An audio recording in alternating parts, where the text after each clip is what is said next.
नमस्कार विद्यार्थी मित्रों, कक्षा 9 विषय हिंदी व्याकरण शुद्ध अशुद्ध वाक्य।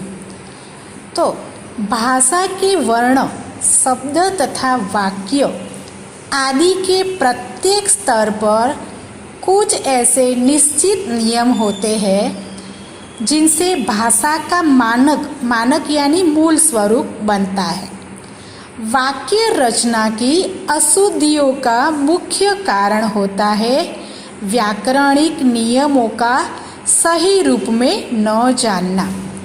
अतः हमें बोलने या लिखने के समय बात का ध्यान रखना चाहिए कि हमारे द्वारा जो कुछ कहा या लिखा जाए वह बिल्कुल स्पष्ट, सार्थक और व्याकरण की दृष्टि से शुद्ध हो।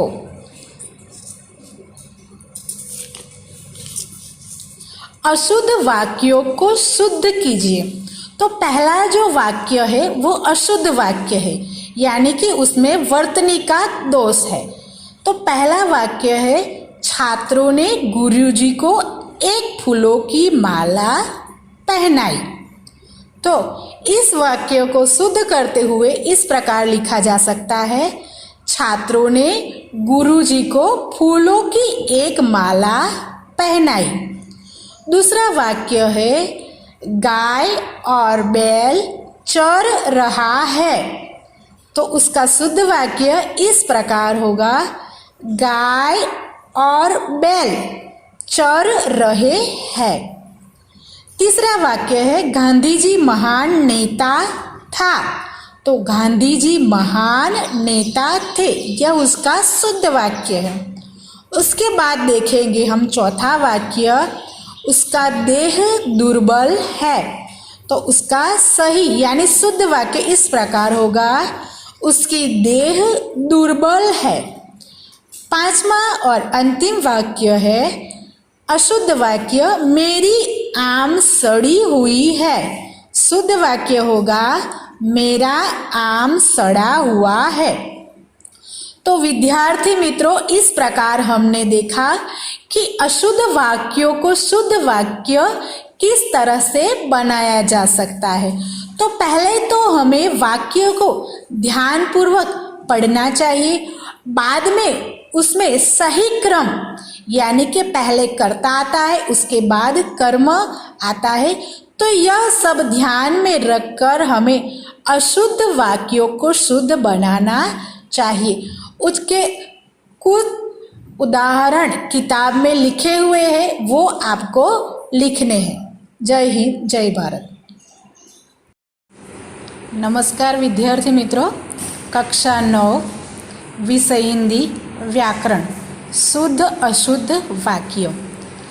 तो भाषा के वर्ण, शब्द तथा वाक्य आदि के प्रत्येक स्तर पर कुछ ऐसे निश्चित नियम होते हैं जिनसे भाषा का मानक यानी मूल स्वरूप बनता है।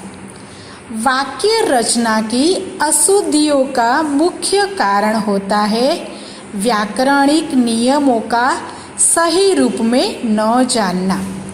अतः हमें बोलने या लिखने के समय बात का ध्यान रखना चाहिए कि हमारे द्वारा जो कुछ कहा या लिखा जाए वह बिल्कुल स्पष्ट, सार्थक और व्याकरण की दृष्टि से शुद्ध हो।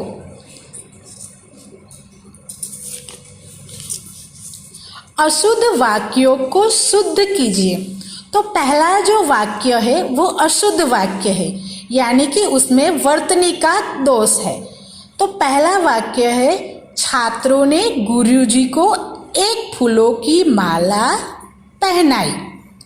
तो इस वाक्य को शुद्ध करते हुए इस प्रकार लिखा जा सकता है, छात्रों ने गुरुजी को फूलों की एक माला पहनाई।